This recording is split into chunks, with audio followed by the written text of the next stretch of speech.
Bonsoir à toutes et à tous et bienvenue dans la grande édition de ce lundi 5 octobre. Les titres développés ce soir, bras de fer entre la mairie et la préfecture après l'évacuation d'un squat vendredi dernier, rive droite à Bordeaux.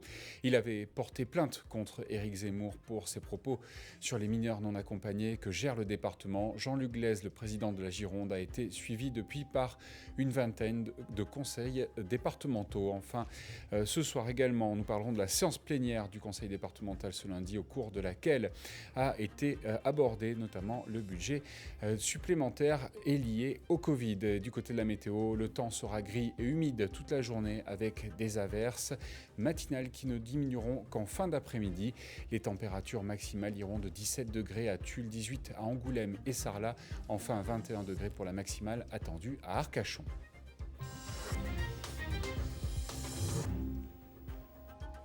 Et pour débuter ce journal, tension entre la mairie de Bordeaux et la préfecture de Gironde. Après l'évacuation vendredi dernier d'un squat de la rue La Jaunie, la municipalité conteste la manière, le nombre officiel d'expulsés, mais aussi l'absence de solution pérenne.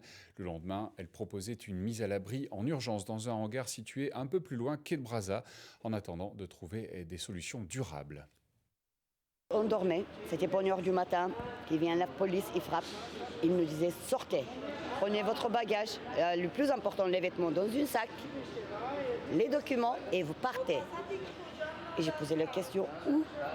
Cela faisait 8 mois que Daniela et sa famille vivaient dans ce squat de la rue La Jaunie. Elle a dû abandonner son frigo, sa machine à laver, d'autres leur caravane. La nuit, elle l'a passée, comme la plupart d'entre eux, dans la rue, sur les bords de Garonne. Choquée par la manière dont s'est passée cette expulsion. Dans la précipitation, sans prévenir, sans aucune considération de la situation sanitaire qu'on est en train de vivre, sans aucune considération de la situation météorologique du week-end. La mairie de Bordeaux a alors pris les choses en main et proposé aux familles de se mettre à l'abri dans ce hangar appartenant à Bordeaux Métropole. C'est samedi dans la journée qu'on a été alerté sur le fait que les familles s'étaient réfugiées dans le hangar borifère qui est très pollué. Donc là, on a tout de suite compris qu'il fallait une solution d'urgence et qu'on ne pouvait pas les laisser une nuit de plus dans ce hangar. Près de 200 personnes auraient trouvé refuge ici avec leurs 55 caravanes. Selon la préfecture, ce sont 150 personnes qui occupaient illégalement le squat de la Jaunie. Au moins 400, affirme la mairie. La préfecture a mobilisé 100 places d'hébergement, 29 seulement ont trouvé preneur. Des nuits d'hôtel qui, pour certaines, n'étaient même pas dans la métropole. Donc les personnes ne les ont pas acceptées, ils ont leurs affaires, leurs caravanes. Ils ne pouvaient pas partir à Créon 2 nuits à l'hôtel, ça n'avait pas de sens pour eux. Nous, on n'appelle pas ça une solution. L'ambition de la municipalité est donc de trouver des solutions de relogement pérennes pour ces familles roms. Les solutions, ce serait de créer des ETI, des endroits où ils peuvent avoir des lieux de vie, des campements améliorés, où ils ont l'eau, l'électricité, comme ça s'est fait ailleurs en France. Ça peut se faire rapidement à Bordeaux ? Oui, ça peut se faire rapidement. Il suffit de trouver un lieu, de mettre les infrastructures minimum. En attendant, l'urgence pour la mairie comme pour la métropole, c'est de leur fournir ici sanitaire, eau et électricité et de faire un diagnostic social. Tout cela sans lien avec la préfecture.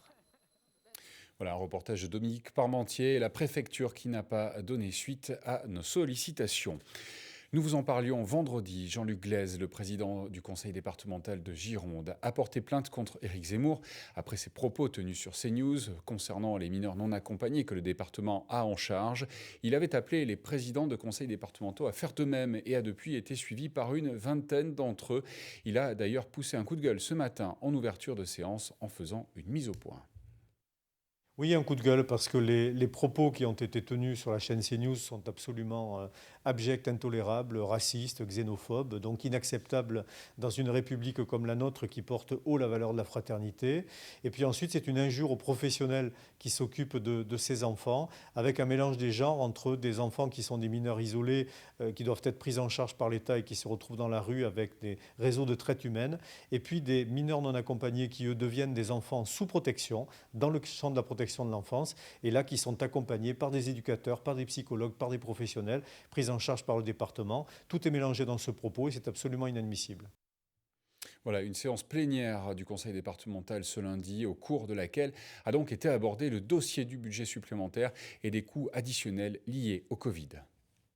Oui, un budget qui est impacté puisque nous avons à peu près 100 millions d'euros au total de pertes entre des recettes en moins pour environ 60 millions d'euros et des dépenses en plus, évidemment, liées notamment à la crise sanitaire, à l'aide que nous avons apportée aux services d'aide à domicile, aux primes que nous versons, etc., aux masques bien évidemment. Donc effectivement un budget qui est impacté, mais qui malgré tout reste un budget fort d'investissement au total sur l'année, puisque nous investirons plus que d'habitude à hauteur de 220 millions d'euros.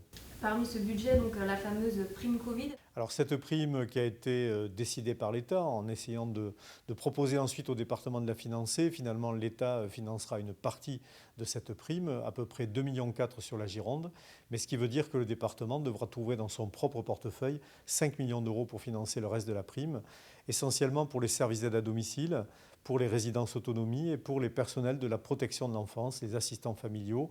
Bref, des professions qui ont été auprès des plus vulnérables et des plus fragiles dans ce département et qui ont toujours été là. Et la consommation de protoxyde d'azote qui a explosé ces derniers mois, à Bordeaux notamment. Il s'agit de bonbonnes en métal contenant un gaz hilarant qu'on trouve dans les grandes surfaces et que certains jeunes consomment sur un mode récréatif. Mais le produit est bien plus dangereux qu'il n'en a l'air. Preuve en est cet accident mortel. Il y a quelques semaines, au niveau de la barrière Saint-Genès, le conducteur avait consommé une grande quantité de ce produit. Un nouvel usage qui a de quoi inquiéter les addictologues comme le docteur Delisle que Raphaël Orenbuch recevait dans la matinale. Écoutez. Ce sont des nouveaux usages. Le produit lui-même est ancien, hein, puisque c'était le gaz hilarant des grands-mères qui l'utilisaient dans les fêtes foraines. Actuellement, effectivement, depuis plusieurs années, en fait, il y a eu le début d'une diffusion importante liée à ces cartouches pour les crèmes chantilly, qui sont accessibles un petit peu partout. Mais beaucoup de jeunes commençaient à en utiliser parce que c'est euphorisant, ça fait rigoler, etc. En revanche, il y a des risques évidemment aigus de ce type, hein, des troubles de la conscience, des troubles de la vigilance. Donc ça peut être très dangereux, par exemple, au volant. Il peut y avoir des pertes de conscience. Et surtout, alors, depuis la période, depuis 1 an à peu près, mais ça s'est aggravé pendant le confinement, on a commencé à se rendre compte, c'était quelque chose qu'on ignorait en fait jusqu'à maintenant, que certaines personnes pouvaient également perdre le contrôle par rapport au protoxyde d'azote, et au lieu de se contenter, entre guillemets, d'en consommer ponctuellement lors de fêtes, en prenaient régulièrement tous les jours, et parfois des quantités vraiment très très surprenantes, des dizaines de cartouches, des centaines de cartouches même dans certains cas. Et à ce moment-là, ce qu'on a découvert, c'est qu'il pouvait y avoir des complications à long terme extrêmement graves, des complications neurologiques comme des paralysies définitives. On a décrit par exemple dans le nord de la France. L'actu cette semaine en Gironde, ce sont les territoires zéro chômeur de longue durée, une expérimentation lancée en 2017 sur 10 territoires et dont l'État a étendu le programme le 16 septembre dernier à 50 nouveaux territoires. Le point donc avec la rédaction Sud-Ouest Gironde. Cette semaine, dans Sud-Ouest, l'expérimentation des territoires zéro chômeur de longue durée. Cette expérimentation, qu'est-ce que c'est ? C'est collecter toutes les prestations sociales dont bénéficient les chômeurs de longue durée d'un territoire, les verser dans un pot commun et créer une entreprise qui, à terme, doit être rentable. Cette expérience est pour l'heure menée dans 10 communes en France. Mauléon, au Pays Basque, en fait partie. En septembre, les députés ont voté pour l'élargissement de cette expérimentation à 50 nouvelles communes. Nous en profitons donc cette semaine, alors que le Sénat doit également à son tour se prononcer, pour revenir sur les 2 communes girondines qui sont candidates. Nous avons tout d'abord Castillon-la-Bataille, avec un taux de chômage de 12%. Castillon avait déjà été candidate il y a 3 ans. Elle avait échoué de peu. Depuis, la commune a continué de bâtir son projet. Elle se dit prête à rentrer dans cette seconde phase d'expérimentation. Nous avons également Bordeaux avec une nouvelle municipalité qui a ciblé le quartier du Grand Parc, quartier prioritaire de la ville. Reste par contre tout à faire, identifier les chômeurs de longue durée, identifier les besoins du territoire, y associer les acteurs économiques, car l'activité retenue ne devra pas être concurrentielle d'une autre activité déjà présente sur le territoire. Voilà, et nous reviendrons plus en longueur sur ce dispositif sur lequel se prépare activement la ville de Castillon-la-Bataille en Gironde. Donc vous l'avez entendu, candidat déjà en 2016 et dont le projet est prêt à être lancé. Nous recevrons son maire, Jacques Breillat, demain, donc mardi à 18h45 sur ce plateau. Et dans les colonnes du journal Sud-Ouest, demain, c'est ce que nous allons voir donc dans un instant avec vous, Adrien Vergnol. Merci d'être avec nous. Je rappelle que vous êtes le chef des informations du quotidien. Plusieurs sujets dans les colonnes demain retrouvés et notamment, on va commencer avec les les néonicotinoïdes, dont je vous épargne effectivement la prononciation. Merci beaucoup. Bonsoir. Bonsoir. Oui, on revient sur ce débat passionné, ce retour de ce pesticide tueur d'abeilles. On va expliquer pourquoi ça ne passe pas dans l'opinion publique, auprès des associations, jusqu'à l'ancien ministre Nicolas Hulot qui a sonné la charge ce week-end. Voilà, on dit pourquoi aussi. Ça dit beaucoup de la politique environnementale et de quelques renoncements du gouvernement. Et on explique aussi pourquoi les cultures en France ont besoin des abeilles. Voilà, quelque part une machine arrière, hein, on peut le dire. Coverage également, l'expérimentation née à Bordeaux et qui fait son retour cette fois-ci. Exactement. Une étude clinique au CHU de Bordeaux qui cherche un traitement précoce contre le Covid pour soigner les personnes de plus de 65 ans. Voilà, on va dans les coulisses de cette recherche, comment ça marche, le système, comment les cobayes essayent ce remède, ce futur remède. Voilà, on vous explique tout ça. Oui. Et en fait, on glisse effectivement sur le même sujet, cette fois-ci donc avec les restaurateurs, les restaurants donc, qui essaient de vivre avec les nouvelles mesures. Tout à fait. Qui s'adaptent en tout cas. Vous avez vu que les restaurants sont visés par un nouveau protocole sanitaire qui permet de rester ouverts.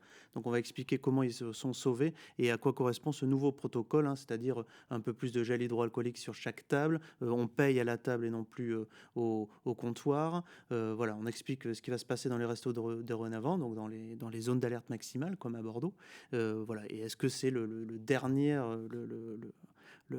espoir pour les restaurateurs d'éviter une fermeture totale? On verra ça. Merci beaucoup Adrien, à demain donc pour les nouvelles après-demain cette fois-ci, on verra de quoi on parle. Merci beaucoup. À la suite donc de la mobilisation des magistrats pour poursuivre, c'était le 24 septembre dernier à l'appel de 2 syndicats majoritaires qui dénonçaient déjà la politique du garde des Sceaux Éric Dupond-Moretti. Ils poursuivaient aujourd'hui leur action comme plus de 80 autres juridictions. Les magistrats ont voté ce lundi à l'unanimité une motion demandant entre autres, je cite, au président de la République d'agir en responsabilité en tant que garant de l'indépendance de l'autorité judiciaire face à un ministre de la Justice ayant perdu sa crédibilité. Fin de citation. Cette motion est destinée à rejoindre les autres déjà votées, le tout devant être adressé prochainement à la chancellerie. Ils sont de Dordogne, ils sont architectes et ils vivent dans leur bus au gré de leur chantier. C'est le reportage proposé par la rédaction Sud-Ouest Périgord.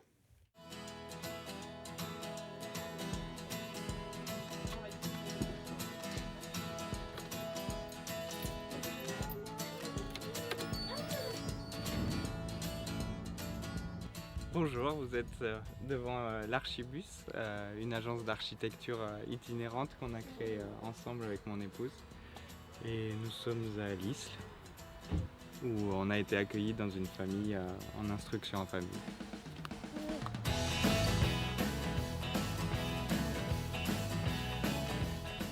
Alors l'agence s'organise autour des projets qui sont partout en France, donc on se déplace au gré des projets. On nous appelle et on arrive pour être exclusif avec les personnes qui ont besoin de nous.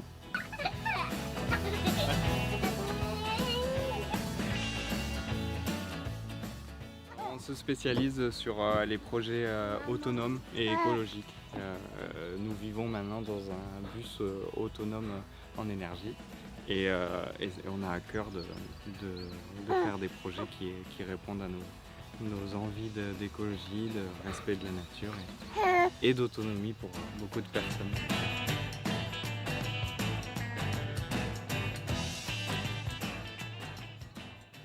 Alors en Dordogne, on a un projet de centre qui sera axé sur l'étude du corps, du soin, de la nature, centre de méditation également.